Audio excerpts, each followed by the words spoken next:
작년 여름 한 할머니께서 새벽 기도회에 오셨습니다. 기도 제목을 빼곡하게 적은 노트를 펼치시더니 1시간 가까이 기도하셨습니다. 손자 취업, 남편 건강, 딸 시집살이, 아들 사업, 며느리와의 관계, 교회 봉사, 이웃전도, 한 가지도 빠짐없이 다 말씀드리셨습니다. 그런데 기도 끝나고 나오시면서 이렇게 말씀하셨습니다. 목사님, 기도했는데도 왜 이렇게 답답할까요? 저는 그 순간 깨달았습니다. 우리는 기도 목록은 있는데 기도 핵심이 없다는 것을요. 많이 말하면 하나님이 더 잘 들어주실 거라고 생각하지만 실제로는 정반대입니다. 예수님께서 마태복음 6장 7절에서 이렇게 말씀하셨습니다. 기도할 때 이방인과 같이 중언부언하지 말라. 그들은 말을 많이 해야 들으실 줄 생각하느니라. 말이 많다고 응답받는 게 아닙니다. 중요한 건 얼마나 진심인가, 얼마나 성령님의 음성에 귀 기울이는가입니다. 그날 저녁 그 할머니께 단 3마디만 알려드렸습니다. 할머니, 오늘부터 일주일만 이 3마디로만 기도해 보세요. 처음에는 의아해 하셨습니다. 이렇게 짧게만요? 제 기도 제목은요? 저는 이렇게 말씀드렸습니다. 할머니, 하나님은 할머니가 무엇을 구하는지 이미 다 아십니다. 이제는 할머니가 하나님의 음성을 들어야 할 때입니다. 다음 날 아침 그분이 전화하셨습니다. 목소리가 완전히 달라져 있었습니다. 목사님, 처음으로 기도하고 나서 가슴이 뻥 뚫렸어요. 제가 지금까지 무슨 기도를 한 건지 모르겠어요. 일주일 후 그분은 새벽 기도회에서 간증하셨습니다. 이 3마디를 반복하는데 성령님이 제 마음속 깊은 곳을 만지기 시작하셨어요. 손자 취업보다 남편 건강보다 더 중요한 게 제 안에 있더라고요. 그게 뭔지 아세요? 하나님을 향한 갈급함이었어요. 사랑하는 성도님들, 혹시 기도가 부담스럽게 느껴지신 적 있으신가요? 무슨 말을 해야 할지 몰라서 입을 열지 못한 적 있으신가요? 기도 시간이 길어야 응답받는다고 생각하신 적 있으신가요? 오늘 그 모든 부담을 내려놓으셔도 됩니다. 성령님은 성도님들의 화려한 기도문을 원하지 않으십니다. 복잡한 신앙 용어도 필요 없습니다. 단 3마디면 충분합니다. 오늘 제가 성도님들께 그 3마디가 무엇인지, 그리고 왜 이 3마디가 성도님들의 삶을 완전히 바꿀 수 있는지 나눠드리겠습니다. 기도의 첫 마디가 왜 중요한지 아십니까? 첫 마디는 우리가 누구에게 말하고 있는지를 정하기 때문입니다. 많은 분들이 기도할 때 하나님이라고 시작합니다. 물론 틀린 건 아닙니다. 하지만 오늘 우리가 배울 3마디는 특별히 성령님을 향한 기도입니다. 왜 성령님일까요? 요한복음 14장 16절에서 17절 예수님께서 이렇게 말씀하셨습니다. 내가 아버지께 구하겠으니 그가 또 다른 보혜사를 너희에게 주사 영원토록 너희와 함께 있게 하리니 그는 진리의 영이라. 보혜사, 헬라어로 파라클레토스입니다. 곁에 계신 분이라는 뜻입니다. 지금 이 순간 성도님들 바로 곁에 계신 분이 성령님이십니다. 멀리 하늘 보좌에만 계신 분이 아니라 성도님들의 숨결 안에, 마음 안에 함께 계신 분입니다. 그래서 우리는 성령님, 오소서라고 부를 수 있는 것입니다. 오소서라는 말이 무슨 뜻일까요? 단순히 오세요라는 정중한 표현이 아닙니다. 히브리어로 보입니다. 이 단어는 들어오시다, 임하시다, 가득 채우시다의 의미를 모두 담고 있습니다. 성령님께서 우리 안에 들어오셔서 우리 전체를 가득 채워달라는 간절한 부르짖음입니다. 성도님들도 경험해 보신 적 있으실 텐데요. 기도하려고 무릎 꿇었는데 아무 말도 나오지 않을 때가 있습니다. 마음은 답답한데 입이 열리지 않습니다. 무슨 말을 해야 할지 모르겠습니다. 바로 그때 이 한마디를 외쳐보세요. 성령님 오소서. 이 한마디가 성도님들의 막힌 기도를 뚫어줄 것입니다. 인천 부평구에 사시는 박미숙 집사님 52세. 작년 가을 큰 어려움을 겪고 계셨습니다. 남편의 사업 실패로 빚이 3억 가까이 생겼고 집까지 경매로 넘어가게 생겼습니다. 두 딸은 고3, 중3이었습니다. 그분은 매일 새벽 교회에 나오셨지만 기도가 되지 않았습니다. 걱정과 불안이 머릿속을 가득 채워서 기도가 되지 않는 겁니다. 어느 날 새벽 혼자 기도실에 들어가셨습니다. 무릎을 꿇고 입을 열려고 했지만 목이 메었습니다. 하나님, 저 어떻게 해야? 말이 이어지지 않았습니다. 그때 갑자기 이 한마디가 입에서 터져나왔다고 합니다. 성령님 오소서. 단 4글자였습니다. 하지만 그 순간 뭔가가 달라지기 시작했습니다. 답답했던 가슴이 조금씩 열리는 느낌이었습니다. 박미숙 집사님은 그날 이후 일주일 동안 이 한마디만 반복했다고 합니다. 성령님 오소서. 성령님 오소서. 성령님 오소서. 셋째 날쯤부터 놀라운 일이 일어났습니다. 기도하는 중에 평안이 찾아온 겁니다. 상황은 전혀 변하지 않았는데 마음이 달라졌습니다. 하나님이 함께하고 계시구나. 이 상황 속에서도 하나님이 일하고 계시는구나. 이런 확신이 생기기 시작했습니다. 그리고 일주일째 되던 날 아침, 기도 중에 성령님의 음성을 들었다고 합니다. 내가 함께한다. 두려워하지 말라. 그날 이후 박미숙 집사님의 얼굴이 완전히 달라졌습니다. 여전히 어려운 상황이었지만 평안이 얼굴에 나타나기 시작했습니다. 그리고 한 달 후 놀라운 일이 일어났습니다. 남편의 친구 한 분이 갑자기 연락을 하더니 무이자로 2억을 빌려주겠다고 했습니다. 그리고 남편은 새로운 사업 기회를 얻게 되었습니다. 6개월 후 빚을 다 갚았습니다. 1년 후 더 좋은 집으로 이사했습니다. 박미숙 집사님은 지금도 매일 아침 이 한마디로 기도를 시작한다고 합니다. 성령님 오소서. 사랑하는 성도님들, 이것이 첫 번째 마디의 능력입니다. 성령님을 우리 안으로 초대하는 겁니다. 우리의 복잡한 생각, 걱정, 불안을 다 내려놓고 오직 성령님만을 향해 문을 여는 겁니다. 사도행전 2장을 보십시오. 오순절날 120명이 마가의 다락방에 모여 있었습니다. 그들이 무슨 기도를 했을까요? 성경은 정확한 기도 내용을 기록하지 않았습니다. 하지만 한 가지는 분명합니다. 그들은 성령님을 간절히 구했습니다. 그리고 성령님이 임하셨을 때 어떤 일이 일어났습니까? 방언, 능력, 담대함, 회개의 역사, 3,000명의 구원. 모든 것이 바뀌었습니다. 그 시작이 무엇이었습니까? 성령님을 초대한 것입니다.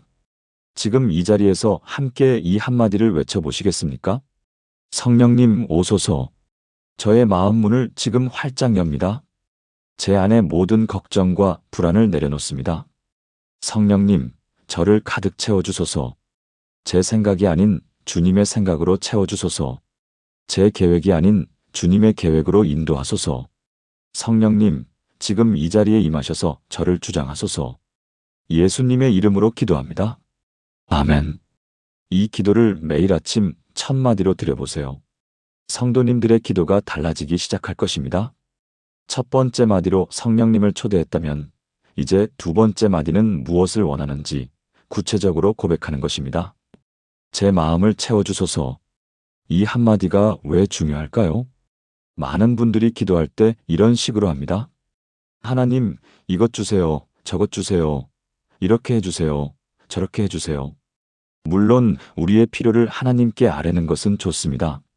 빌립보서 4장 6절에서도 너희 구할 것을 하나님께 아뢰라고 하셨습니다. 하지만 가장 먼저 구해야 할 것이 무엇일까요? 돈입니까? 건강입니까? 성공입니까? 아닙니다. 가장 먼저 구해야 할 것은 하나님 자신입니다. 시편 73편 25절 아삽의 고백을 들어보십시오. 하늘에서는 주 외에 누가 내게 있으리요? 땅에서는 주밖에 내게 사모할 이 없나이다. 아삽은 무엇을 구했습니까? 하나님 외에 아무것도 구하지 않았습니다. 왜냐하면 하나님을 얻으면 모든 것을 얻는 것이고 하나님을 잃으면 모든 것을 잃는 것이기 때문입니다. 제 마음을 채워주소서. 이 한마디에는 깊은 신학이 담겨 있습니다. 우리 마음은 본래 하나님으로 채워지도록 만들어졌습니다. 하지만 죄로 인해 그 자리가 비게 되었습니다. 그리고 우리는 그 빈자리를 다른 것들로 채우려고 합니다. 돈으로, 성공으로, 인정으로, 관계로, 쾌락으로. 하지만 아무리 채워도 계속 허전합니다. 왜일까요? 하나님 크기의 빈자리는 하나님 외에는 아무것도 채울 수 없기 때문입니다. 아우구스티누스가 고백록에서 이렇게 말했습니다. 주님, 주님을 위해 우리를 만드셨기에 우리 마음은 주님 안에서 쉴 때까지 결코 평안을 얻지 못합니다. 대전 유성구에 사시는 김영호 집사님, 48세, IT 회사 임원으로 승진하셨습니다. 연봉도 크게 올랐고 부하 직원도 30명이나 되었습니다. 겉으로 보기에는 성공한 사람이었습니다. 하지만 김영호 집사님의 속마음은 텅 비어 있었습니다. 내가 왜 이렇게 사는 거지? 이게 다인가? 밤마다 이런 생각이 들었다고 합니다. 더 올라가도 만족이 없고, 더 벌어도 기쁨이 없고, 더 인정받아도 행복하지 않았습니다. 어느 날 새벽 혼자 거실에 앉아 있는데 가슴이 너무 허전했다고 합니다. 그날따라 교회가 생각났습니다. 몇 년 동안 나가지 않았던 교회였습니다. 다음 날 일요일 오랜만에 교회에 갔습니다. 찬송이 불러지고 설교가 시작되었습니다. 목사님이 시편 63편 1절을 읽으셨습니다. 하나님이여 주는 나의 하나님이시라 내가 간절히 주를 찾되 물이 없어 마르고 곰핍한 땅에서 내 영혼이 주를 갈망하며 내 육체가 주를 악무하나이다. 그 순간 김영호 집사님의 눈에서 눈물이 쏟아졌다고 합니다. 내 영혼이 주를 갈망하며. 이 한 구절이 가슴을 찔렀습니다. 그래, 이거였어. 내가 갈망했던 게 돈도 아니고 성공도 아니고 하나님이었어. 그날 이후 김영호 집사님은 매일 새벽 이 한마디를 반복했습니다. 주님, 제 마음을 채워주소서. 처음에는 잘 느껴지지 않았습니다. 하지만 일주일, 2주일, 한 달이 지나면서 변화가 일어나기 시작했습니다. 회사에서 중요한 프레젠테이션을 준비할 때도, 직원들과 회의할 때도, 집에 돌아와 가족과 시간을 보낼 때도 마음속 깊은 곳에 평안이 자리 잡기 시작했습니다. 내가 지금 하나님과 함께 이 일을 하고 있구나. 이런 느낌이 들기 시작한 겁니다. 3개월 후 김영호 집사님은 놀라운 결정을 했습니다. 회사를 그만두고 선교단체에서 일하기로 한 것입니다. 연봉은 3분의 1로 줄었습니다. 하지만 그분은 이렇게 말씀하셨습니다.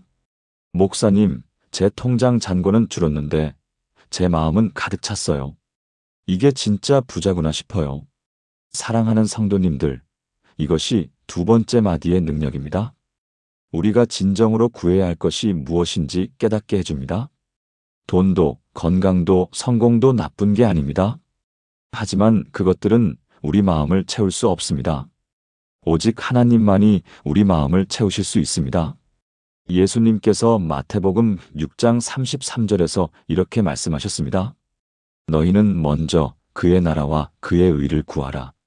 그리하면 이 모든 것을 너희에게 더하시리라. 먼저 하나님을 구하라는 것입니다. 하나님으로 마음을 채우라는 것입니다. 그러면 나머지는 다 더해 주신다는 약속입니다. 지금 성도님들의 마음은 무엇으로 채워져 있습니까? 걱정으로 가득 차 있습니까? 불안으로 채워져 있습니까? 원망으로 꽉 차 있습니까? 그렇다면 오늘부터 이 한마디를 매일 고백해 보십시오. 주님, 제 마음을 채워주소서. 제 마음의 걱정 자리를 주님의 평안으로 채워주소서. 제 마음의 불안 자리를 주님의 확신으로 채워주소서. 제 마음의 원망 자리를 주님의 감사로 채워주소서. 제 마음의 빈 자리를 주님의 사랑으로 가득 채워주소서. 오직 주님만이 제 마음을 채우실 수 있음을 고백합니다. 예수님의 이름으로 기도합니다. 아멘. 이 기도를 드릴 때마다 하나님께서 성도님들의 마음을 채워주실 것입니다. 처음에는 잘 느껴지지 않을 수도 있습니다. 하지만 포기하지 마세요. 계속 구하세요. 하나님은 구하는 자에게 반드시 응답하십니다. 이제 마지막 세 번째 마디입니다. 주님의 뜻대로 하소서. 이 한마디가 왜 중요할까요? 첫 번째 마디로 성령님을 초대했고 두 번째 마디로 하나님으로 마음을 채워달라고 구했다면 이제 세 번째 마디는 우리 삶의 주도권을 하나님께 드리는 것입니다. 주님의 뜻대로 하소서. 이 한마디는 사실 가장 어려운 기도입니다. 왜냐하면 내 뜻을 내려놓아야 하기 때문입니다. 내가 원하는 것, 내가 계획한 것, 내가 바라는 것을 다 내려놓고 오직 하나님의 뜻만을 구하는 겁니다. 성도님들도 경험해 보셨을 텐데요. 기도할 때 이렇게 하실 때가 많습니다. 하나님, 이렇게 해주세요. 제 뜻대로 되게 해주세요. 그런데 하나님의 응답이 늦어지면 이렇게 말합니다. 왜 응답 안 하세요? 왜 제 기도를 안 들어주세요? 하지만 잠깐 생각해 봅시다. 과연 내가 원하는 것이 항상 좋은 것일까요? 내가 계획한 것이 항상 최선일까요? 아닙니다. 우리는 1미터 앞도 보지 못하는 존재입니다. 하지만 하나님은 영원 전부터 영원 후까지 다 보시는 분입니다. 그러니 누구의 뜻을 따르는 것이 더 지혜로울까요? 당연히 하나님의 뜻입니다. 예수님을 보십시오. 겟세마네 동산에서 십자가를 앞두고 기도하셨습니다. 아버지여, 만일 아버지의 뜻이거든 이 잔을 내게서 옮기시옵소서. 인간적으로는 고통을 피하고 싶으셨습니다. 십자가를 지지 않으셨으면 하셨습니다. 하지만 예수님은 이어서 이렇게 기도하셨습니다. 그러나 내 원대로 마시옵고 아버지의 원대로 되기를 원하나이다. 이것이 진짜 기도입니다. 내 뜻을 고집하는 게 아니라 하나님의 뜻에 순종하는 것입니다. 그리고 그 결과가 무엇이었습니까? 십자가의 고통을 지나 부활의 영광에 이르셨습니다. 우리를 구원하시는 놀라운 하나님의 계획이 이루어진 것입니다. 만약 예수님이 내 뜻대로 되게 해주세요라고만 기도하셨다면 어떻게 되었을까요? 우리의 구원은 없었을 것입니다. 부산 해운대구에 사시는 정수진 권사님 56세. 10년 전 큰딸이 결혼을 앞두고 있었습니다. 정수진 권사님은 사위가 될 사람이 마음에 들지 않았습니다. 경제적으로 여유가 없었고 직업도 불안정했습니다. 딸아, 그 사람 말고 다른 사람 만나봐라. 내가 고생할 게 뻔하다. 매일 딸에게 이렇게 말했습니다. 그리고 기도도 이렇게 했습니다. 하나님, 제 딸이 저 사람이랑 결혼하지 않게 해주세요. 더 좋은 사람 만나게 해주세요. 하지만 딸은 끝까지 그 사람과 결혼하겠다고 했습니다. 정수진 권사님은 결혼식에도 가지 않으셨습니다. 딸과 연락도 끊으셨습니다. 3년이 지났습니다. 어느 날 목사님이 신방을 오셨습니다. 권사님이 딸 이야기를 하시면서 눈물을 흘리셨습니다. 목사님, 제가 잘못한 건가요? 하지만 전 딸이 고생하는 게 너무 싫었어요. 목사님이 조용히 말씀하셨습니다.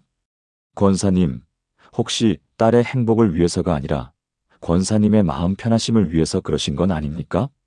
그 말에 정수진 권사님은 큰 충격을 받으셨습니다. 내가 내 마음 편하려고 그날 밤 무릎 꿇고 기도하셨습니다. 하나님, 제가 잘못했습니다. 제 뜻만 주장했습니다. 이제 주님의 뜻대로 하소서. 다음 날 딸에게 전화했습니다. 수진아, 엄마가 미안하다. 엄마가 잘못했다. 딸은 울면서 대답했습니다. 엄마, 저도 엄마 보고 싶었어요. 그리고 사위를 다시 만났습니다. 정수진 권사님은 놀라셨습니다. 사위는 3년 사이에 완전히 달라져 있었습니다. 작은 가게를 시작해서 이제는 직원 5명을 둔 사장이 되어 있었습니다. 그리고 무엇보다 딸을 너무나 사랑하고 아껴주는 남편이었습니다. 정수진 권사님은 그제서야 깨달았습니다. 내가 보지 못했던 것을 하나님은 보고 계셨구나. 내가 판단했던 기준이 잘못되었구나. 지금 사위는 교회 집사가 되었고 딸은 2 손주를 낳아 행복하게 살고 있습니다. 정수진 권사님은 지금도 매일 이렇게 기도하신다고 합니다. 주님의 뜻대로 하소서. 제 생각이 아니라 주님의 생각대로 되게 하소서. 사랑하는 성도님들, 이것이 3번째 마디의 능력입니다. 내 고집을 내려놓고 하나님의 뜻에 순종하는 것입니다. 잠언 3장 5절에서 6절, 이 말씀을 기억하십니까? 너는 마음을 다하여 여호와를 신뢰하고 내 명철을 의지하지 말라. 너는 범사에 그를 인정하라. 그리하면 내 길을 지도하시리라. 내 명철, 내 판단, 내 생각을 의지하지 말고 하나님을 신뢰하라는 것입니다. 그러면 하나님이 내 길을 지도하신다는 약속입니다. 혹시 지금 응답받지 못한 기도가 있습니까? 오랫동안 구했는데 아직도 이루어지지 않은 소원이 있습니까? 그렇다면 한번 점검해 보십시오. 나는 정말 하나님의 뜻을 구하고 있는가? 아니면 내 뜻을 관철시키려고 하고 있는가? 만약 후자라면 오늘부터 기도를 바꾸십시오. 주님, 제 뜻대로 마시옵고 주님의 뜻대로 하소서. 제가 원하는 것이 아니라 주님이 원하시는 것을 이루어 주소서. 제 계획이 아니라 주님의 계획이 성취되게 하소서. 제 생각이 틀릴 수 있음을 인정합니다. 주님의 생각이 제 생각보다 높고 주님의 길이 제 길보다 높음을 고백합니다. 주님, 제 삶을 주장하소서. 제 뜻을 내려놓고 주님의 뜻에 온전히 순종하겠습니다. 예수님의 이름으로 기도합니다. 아멘. 이 기도를 드릴 때 성도님들은 진정한 자유를 경험하게 될 것입니다. 내 뜻을 고집할 때는 불안하고 초조했지만 하나님의 뜻에 맡길 때는 평안이 찾아옵니다. 왜냐하면 모든 것을 하나님께 맡겼기 때문입니다. 지금까지 세 마디를 배웠습니다. 성령님 오소서. 제 마음을 채워주소서. 주님의 뜻대로 하소서. 그런데 이 세 마디를 단순히 말로만 반복한다고 해서 능력이 나타나는 것은 아닙니다. 중요한 것은 어떤 자세로 이 기도를 드리느냐입니다. 야고보서 4장 6절 이 말씀을 보십시오. 그러므로 일러스되 하나님이 교만한 자를 물리치시고 겸손한 자에게 은혜를 주신다 하였느니라. 하나님은 교만한 자의 기도는 듣지 않으십니다. 하지만 겸손한 자의 기도는 들으십니다. 그렇다면 겸손한 자세란 무엇일까요? 첫째, 내 무능함을 인정하는 것입니다. 성령님, 오소서라고 할 때 이것은 제 힘으로는 안 됩니다. 도와주세요라는 고백입니다. 둘째, 내 빈곤함을 인정하는 것입니다. 제 마음을 채워주소서라고 할 때 이것은 제 마음이 비어 있습니다. 하나님 없이는 허전합니다라는 고백입니다. 셋째, 내 한계를 인정하는 것입니다. 주님의 뜻대로 하소서라고 할 때 이것은 제 생각이 부족합니다. 주님의 지혜가 필요합니다라는 고백입니다. 이 세 가지가 바로 겸손의 핵심입니다. 내가 할 수 없다는 것, 내가 부족하다는 것, 내가 잘 모른다는 것을 인정하는 것입니다. 이것이 바로 하나님이 응답하시는 기도의 자세입니다. 서울 강남구에 사시는 이철수 장로님 65세, 평생 성공만 하신 분이었습니다. 명문대를 나오시고 대기업 임원까지 하셨습니다. 은퇴 후에는 자기 사업을 시작하셨습니다. 처음 3년은 잘 되었습니다. 하지만 4년째부터 어려워지기 시작했습니다. 직원들이 하나 둘 그만두고 거래처도 계약을 취소하기 시작했습니다. 그런데 이철수 장로님은 인정하지 않으셨습니다. 내가 이 정도는 해결할 수 있어. 내가 누군데? 대기업 임원 출신인데. 기도도 이렇게 하셨습니다. 하나님, 제가 이렇게 열심히 하는데 왜 안 도와주세요? 제가 뭘 잘못했습니까? 하나님을 원망하는 기도였습니다. 1년이 더 지나자 회사는 완전히 무너졌습니다. 직원은 다 떠났고 사무실은 비었습니다. 빚만 2억이 남았습니다. 이철수 장로님은 처음으로 무릎을 꿇으셨습니다. 진짜 무릎을 꿇은 겁니다. 그리고 울면서 기도하셨습니다. 하나님, 제가 교만했습니다. 제 힘으로 되는 줄 알았습니다. 용서해 주십시오. 그날 밤 평생 처음으로 이렇게 기도하셨다고 합니다. 성령님 오소서. 제 마음을 채워주소서. 주님의 뜻대로 하소서. 단 세 마디였지만 그 안에는 평생의 교만을 내려놓는 진정한 회개가 담겨 있었습니다. 3일 후 놀라운 일이 일어났습니다. 옛날에 함께 일했던 후배가 연락을 해왔습니다. 장로님, 제가 지금 회사를 운영하는데 장로님 같은 분이 필요합니다. 와주시겠습니까? 이철수 장로님은 처음에는 거절하려고 하셨습니다. 나는 임원 출신인데 어떻게 후배 밑에서 일을 해? 하지만 이내 마음을 고쳐잡으셨습니다. 아니야. 이것도 하나님의 뜻일 수 있어. 주님의 뜻대로 하자. 그렇게 후배 회사에 들어가셨습니다. 연봉은 임원 시절의 절반도 안 되었습니다. 하지만 이철수 장로님은 행복하셨습니다.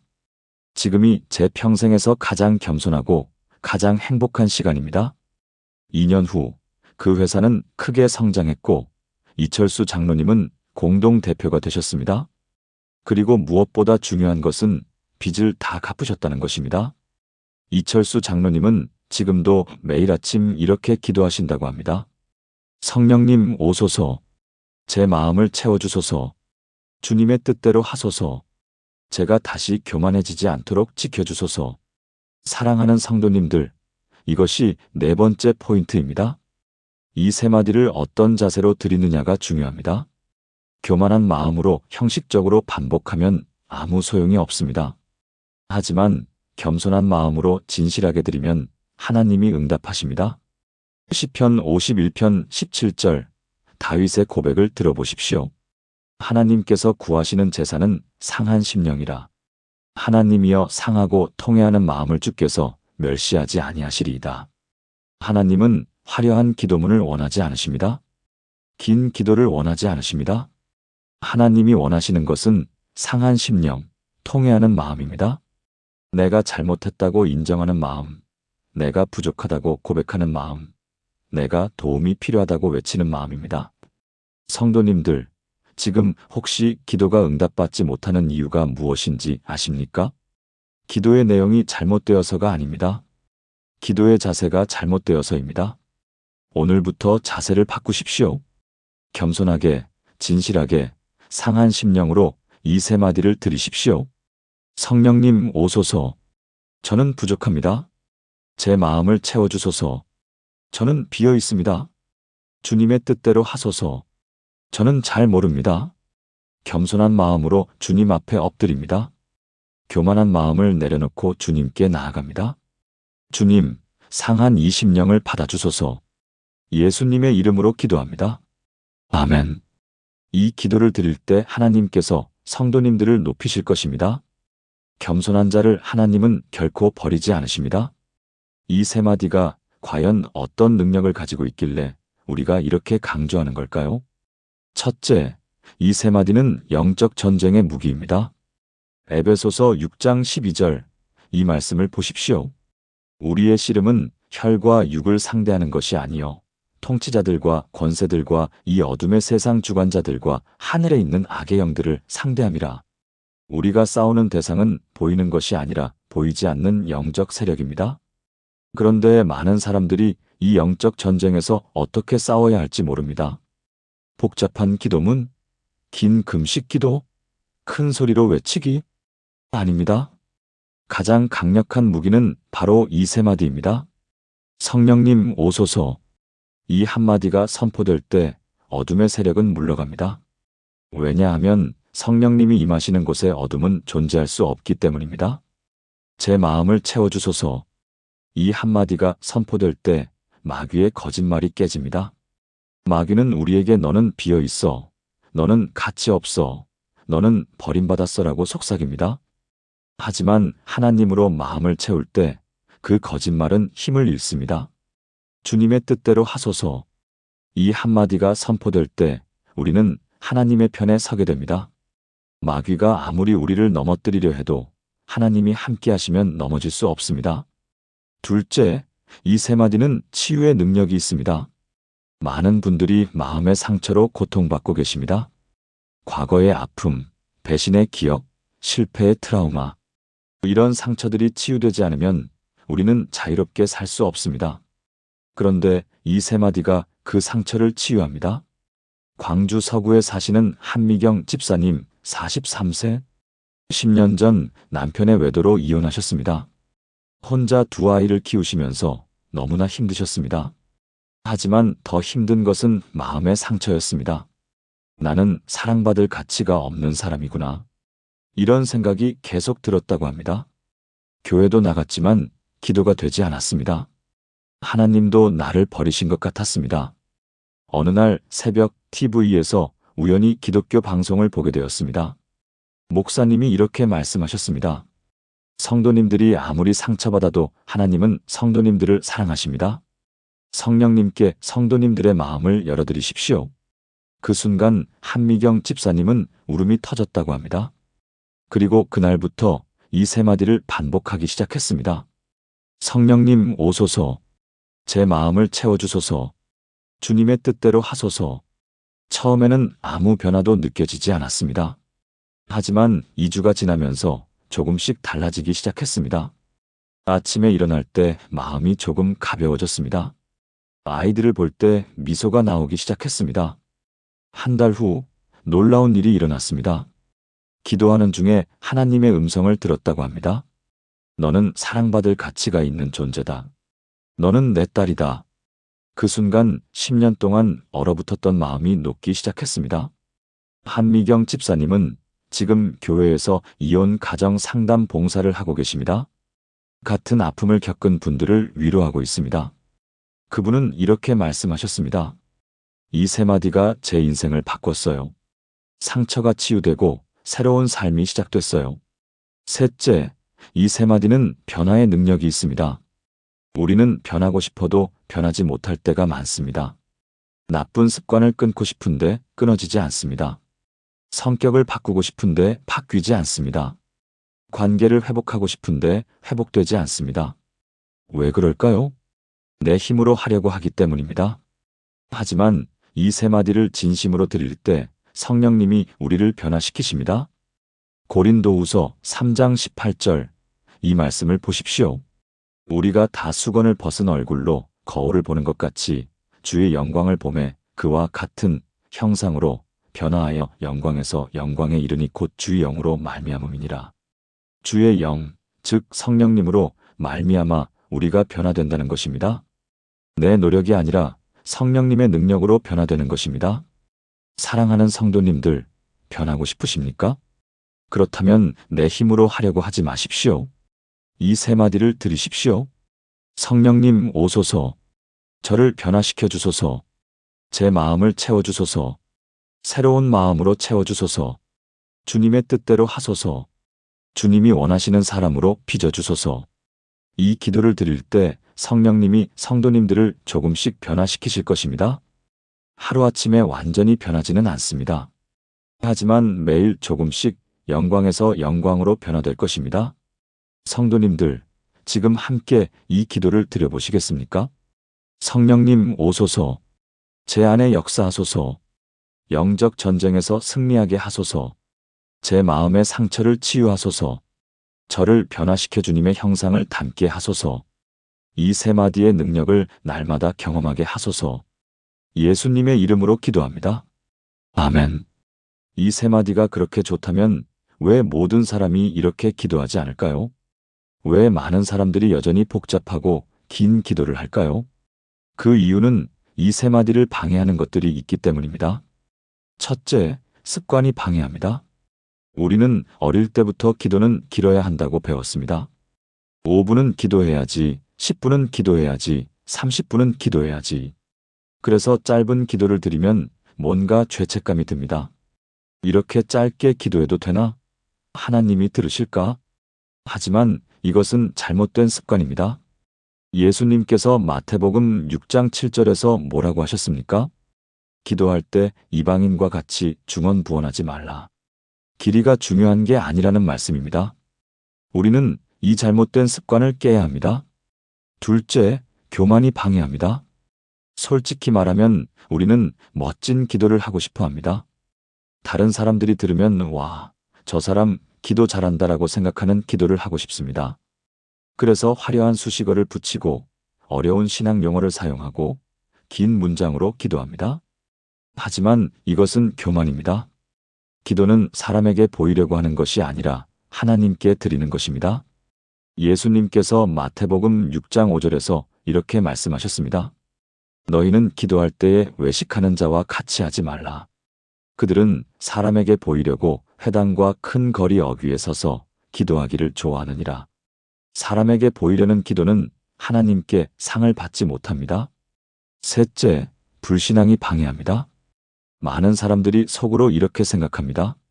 이렇게 짧은 기도로 응답받을 수 있을까? 더 많이 말해야 하나님이 들으시지 않을까? 이것은 하나님을 신뢰하지 못하는 것입니다. 하나님은 우리가 무엇을 구하는지 이미 아십니다. 마태복음 6장 8절 예수님께서 이렇게 말씀하셨습니다. 그러므로 그들을 본받지 말라. 구하기 전에 너희에게 있어야 할 것을 하나님 너희 아버지께서 아시느니라.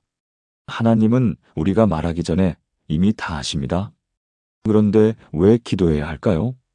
기도는 하나님께 정보를 제공하는 것이 아니라 우리의 마음을 하나님께 드리는 것입니다. 대구 수성구에 사시는 박영식 권사님 61세, 40년 동안 신앙생활을 하셨습니다. 그동안 매일 1시간씩 기도하셨습니다. 하지만 솔직히 말하면 기도가 점점 부담이 되었다고 합니다. 1시간을 채워야 하는데 무슨 말을 해야 하나? 그래서 같은 말을 반복하고 이미 했던 기도를 또 하고 시간을 채우려고 애쓰셨습니다. 어느 날 새벽 너무 피곤해서 기도를 하다가 잠이 들었습니다. 깨어보니 5분밖에 안 지났더랍니다. 아이고, 큰일 났다. 5분밖에 기도 안 했네. 죄책감이 들었습니다. 그런데 그날 하루 종일 마음에 평안이 있었다고 합니다. 이상하다. 5분밖에 기도 안 했는데 왜 이렇게 평안하지? 그날 저녁 다시 기도하러 갔습니다. 이번에는 1시간을 채웠습니다. 하지만 기도하고 나서도 마음이 텅 비어 있었습니다. 그때 깨달았습니다. 아, 내가 지금까지 시간 채우기 기도를 했구나. 진심이 없었구나. 그날 이후 박영식 권사님은 기도 방법을 완전히 바꾸셨습니다. 시간을 정하지 않고 진심이 있을 때만 기도하기로 하신 겁니다. 어떤 날은 5분, 어떤 날은 10분, 어떤 날은 30분. 하지만 매번 진심을 담아 기도하셨습니다. 그리고 이 세 마디를 기도의 중심에 두셨습니다. 성령님 오소서, 제 마음을 채워주소서, 주님의 뜻대로 하소서. 놀라운 일이 일어났습니다. 기도 시간은 짧아졌는데 응답은 더 많아졌습니다. 박영식 권사님은 이렇게 말씀하셨습니다. 40년 동안 기도했는데 진짜 기도가 뭔지 이제야 알았어요. 시간이 아니라 마음이었어요. 사랑하는 성도님들, 혹시 성도님들도 이런 방해물들 때문에 진짜 기도를 못하고 계십니까? 습관 때문에, 교만 때문에, 불신앙 때문에 복잡한 기도만 하고 계십니까? 오늘 그 방해물들을 내려놓으십시오. 하나님은 성도님들의 긴 기도가 아니라 진심 담긴 짧은 기도를 원하십니다. 지금 함께 이렇게 고백해 보시겠습니까? 주님, 제가 지금까지 잘못된 습관에 매여 있었습니다. 시간 채우기 기도, 사람에게 보이는 기도, 형식적인 기도를 했습니다. 오늘부터 달라지겠습니다. 짧아도 진심 담긴 기도를 드리겠습니다. 성령님 오소서, 제 기도를 새롭게 하소서, 제 마음을 채워주소서, 진실한 마음으로 채워주소서, 주님의 뜻대로 하소서, 주님이 기뻐하시는 기도를 드리게 하소서. 예수님의 이름으로 기도합니다. 아멘. 이 세 마디가 실제로 사람들의 삶을 어떻게 바꾸었을까요? 성경에서 그 예를 찾아보겠습니다. 첫째, 베드로의 삶이 바뀌었습니다. 베드로는 예수님을 3번 부인했습니다. 그리고 깊은 좌절과 절망에 빠졌습니다. 나는 이제 끝이야. 다시는 주님을 따를 자격이 없어. 하지만 부활하신 예수님이 베드로를 찾아오셨습니다. 요한복음 21장에서 예수님은 베드로에게 3번 물으셨습니다. 내가 나를 사랑하느냐?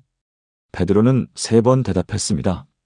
주님, 제가 주님을 사랑하는 줄 주께서 아시나이다. 이것은 간단한 고백이었지만 진심이 담긴 고백이었습니다. 그리고 오순절날 성령님이 임하셨습니다. 베드로는 완전히 다른 사람이 되었습니다. 겁쟁이에서 담대한 설교자로, 부인자에서 순교자로 변화되었습니다. 그 시작이 무엇이었습니까? 복잡한 신학이 아니라 진심 담긴 짧은 고백이었습니다. 둘째, 사도 바울의 삶이 바뀌었습니다.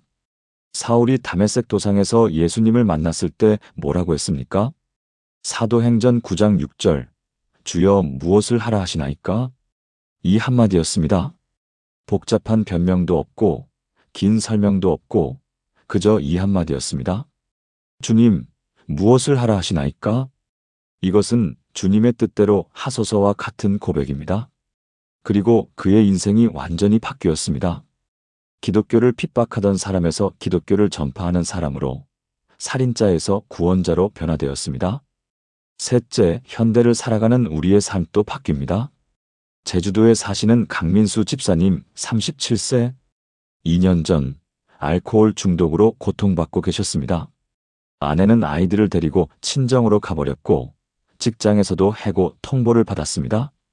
인생이 완전히 무너진 상태였습니다. 어느 날 밤 술에 취해 집에 돌아왔는데 현관 앞에 작은 쪽지가 붙어 있었습니다. 아내가 남긴 쪽지였습니다. 당신이 변하면 돌아올게요. 기도하세요. 그날 밤 강민수 집사님은 처음으로 무릎을 꿇었습니다. 하지만 무슨 말을 해야 할지 몰랐습니다. 그저 울기만 했습니다. 그리고 겨우 이 한마디를 외쳤습니다. 하나님, 살려주세요. 그날 이후 매일 아침 이 세 마디를 반복했습니다. 성령님 오소서, 제 마음을 채워주소서, 주님의 뜻대로 하소서. 처음 일주일은 정말 힘들었습니다. 술을 마시고 싶은 충동이 계속 일어났습니다. 하지만 충동이 일어날 때마다 이 세 마디를 외쳤습니다. 2주가 지나면서 조금씩 충동이 약해졌습니다. 한 달이 지나자 술 생각이 거의 나지 않게 되었습니다. 3개월 후 알코올 중독 치료센터에서 완치 판정을 받았습니다. 6개월 후 새로운 직장을 구했습니다. 1년 후 아내와 아이들이 다시 돌아왔습니다. 지금 강민수 집사님은 교회에서 중독자 상담 봉사를 하고 계십니다. 같은 고통을 겪는 분들에게 이 세 마디를 가르쳐주고 있습니다. 그분은 이렇게 말씀하셨습니다. 이 세 마디가 제 인생을 구했어요. 죽을 뻔한 인생이 다시 살아났어요. 사랑하는 성도님들, 이것이 이 세 마디의 능력입니다. 베드로를 변화시키고 바울을 변화시키고 현대를 사는 우리도 변화시킵니다. 성도님들의 인생도 바뀔 수 있습니다. 아무리 막막해도, 아무리 절망적이어도, 아무리 불가능해 보여도 이 세 마디를 진심으로 드리면 하나님이 역사하십니다. 히브리서 4장 12절, 이 말씀을 보십시오. 하나님의 말씀은 살아있고 활력이 있어 좌우의 날선 어떤 검보다도 예리하여 혼과 영과 및 관절과 골수를 찔러 쪼개기까지 하며 또 마음의 생각과 뜻을 판단하나니 하나님의 말씀에는 능력이 있습니다. 이 세 마디도 하나님의 말씀에 근거한 기도이기에 능력이 있습니다. 오늘부터 실천해 보시겠습니까? 매일 아침 일어나자마자 이 세 마디를 외치십시오. 잠들기 전에도 이 세 마디를 고백하십시오. 힘들 때마다, 불안할 때마다, 막막할 때마다 이 세 마디를 반복하십시오. 한 달만 해보십시오. 성도님들의 삶이 달라지기 시작할 것입니다. 성령님 오소서, 제 삶 가운데 임하소서, 제 마음을 채워주소서, 주님의 사랑과 평안으로 가득 채워주소서, 주님의 뜻대로 하소서, 제 인생을 주장하시고 인도하소서, 이 세 마디가 제 삶을 완전히 바꾸게 하소서, 매일 이 기도를 드리며 주님과 동행하게 하소서, 예수님의 이름으로 기도합니다. 아멘. 사랑하는 성도님들, 지금까지 나눈 7가지 말씀을 하나의 기도로 드리겠습니다. 함께 기도하시겠습니까? 전능하신 하나님 아버지, 오늘 이 시간 주신 세 마디 기도의 놀라운 능력을 감사드립니다. 성령님을 초대하는 첫 번째 마디, 하나님으로 마음을 채워달라는 두 번째 마디, 주님의 뜻에 순종하는 세 번째 마디를 알려주셔서 감사합니다. 이 세 마디를 겸손한 자세로 드리고 영적 전쟁에서 승리하며 상처를 치유받고 변화되는 삶을 살게 하심을 감사드립니다. 저는 지금 고백합니다. 성령님, 제 안에 오소서. 제 마음 문을 활짝 열고 성령님을 초대합니다. 제 생각이 아닌 주님의 생각으로, 제 계획이 아닌 주님의 계획으로 저를 가득 채워주소서. 주님, 제 마음을 채워주소서. 돈으로도 성공으로도 인정으로도 채워지지 않는 이 마음을 오직 주님의 사랑으로 채워주소서. 주님만이 제 영혼의 갈증을 해결하실 수 있음을 고백합니다. 주님의 뜻대로 하소서. 제 뜻을 내려놓고 주님의 뜻에 순종하겠습니다. 제 생각이 틀릴 수 있음을 인정하고 주님의 지혜를 구합니다. 제 삶을 주장하시고 인도하소서. 오늘부터 저와 제 가족이 매일 이 세 마디로 기도하게 하여 주시옵소서. 아침에 일어나자마자 잠들기 전 힘들 때마다 이 세 마디를 고백하게 하소서. 이 단순하지만 강력한 기도가 우리 삶을 완전히 바꾸게 하소서. 습관과 교만과 불신앙을 내려놓고 진심 담긴 기도를 드리게 하소서. 이 세 마디가 우리 가정의 기도가 되고 우리 교회의 기도가 되고 이 땅의 모든 성도들의 기도가 되게 하여 주시옵소서. 성령님 오소서. 제 마음을 채워주소서. 주님의 뜻대로 하소서. 이 고백이 제 평생의 기도가 되게 하옵소서. 살아계신 예수 그리스도의 이름으로 기도합니다. 아멘. 사랑하는 성도님들, 지금까지 축복받고 싶다면 이 세 마디만 성령님께 드리세요라는 주제로 7가지를 나누었습니다. 첫째, 성령님을 초대하는 성령님, 오소서. 둘째, 하나님으로 채워달라는 제 마음을 채워주소서. 셋째, 하나님의 뜻에 순종하는 주님의 뜻대로 하소서. 넷째, 이 세 마디를 드리는 겸손한 자세. 다섯째, 이 세 마디가 가진 영적 전쟁과 치유와 변화의 능력. 여섯째, 이 세 마디를 방해하는 습관과 교만과 불신앙. 일곱째, 이 세 마디로 실제로 바뀐 사람들의 삶. 이 7가지 말씀이 성도님들의 마음에 깊이 새겨지기를 바랍니다. 기도는 복잡할 필요가 없습니다. 화려한 수식어도 필요 없고 긴 시간도 필요 없고 어려운 신앙 용어도 필요 없습니다. 단 3마디면 충분합니다. 하지만 그 3마디가 진심에서 나와야 합니다. 형식적으로 반복하는 주문이 아니라 마음 깊은 곳에서 우러나오는 고백이어야 합니다. 오늘부터 성도님들의 기도 생활을 이 3마디로 시작해 보십시오. 아침에 눈을 뜨자마자 성령님 오소서. 제 마음을 채워주소서. 주님의 뜻대로 하소서. 잠들기 전에도 성령님 오소서. 제 마음을 채워주소서. 주님의 뜻대로 하소서. 힘들 때마다 성령님 오소서. 제 마음을 채워주소서. 주님의 뜻대로 하소서. 한 달만 해보십시오. 성도님들의 기도 생활이 달라질 것입니다. 성도님들의 영적 상태가 달라질 것입니다. 성도님들의 삶이 달라질 것입니다. 하나님은 이 3마디를 진심으로 드리는 성도님들을 결코 외면하지 않으실 것입니다. 혹시 오늘 이 말씀이 마음에 닿으셨다면 댓글에 3마디 기도라고 남겨주세요. 성도님들이 이 3마디로 기도하시겠다는 다짐이 됩니다. 그리고 이 영상이 도움이 되셨다면 좋아요를 눌러주시고 구독 버튼도 눌러주세요. 더 많은 분들이 이 3마디 기도의 능력을 경험하실 수 있도록 공유도 부탁드립니다. 성도님들 모두에게 하나님의 풍성한 축복이 함께하기를 기도합니다. 성령님이 성도님들과 함께하시고 성도님들의 마음을 채우시고 성도님들의 삶을 주님의 뜻대로 인도하시기를 축복합니다. 다음 영상에서 또 만나 뵙겠습니다. 평안히 계십시오.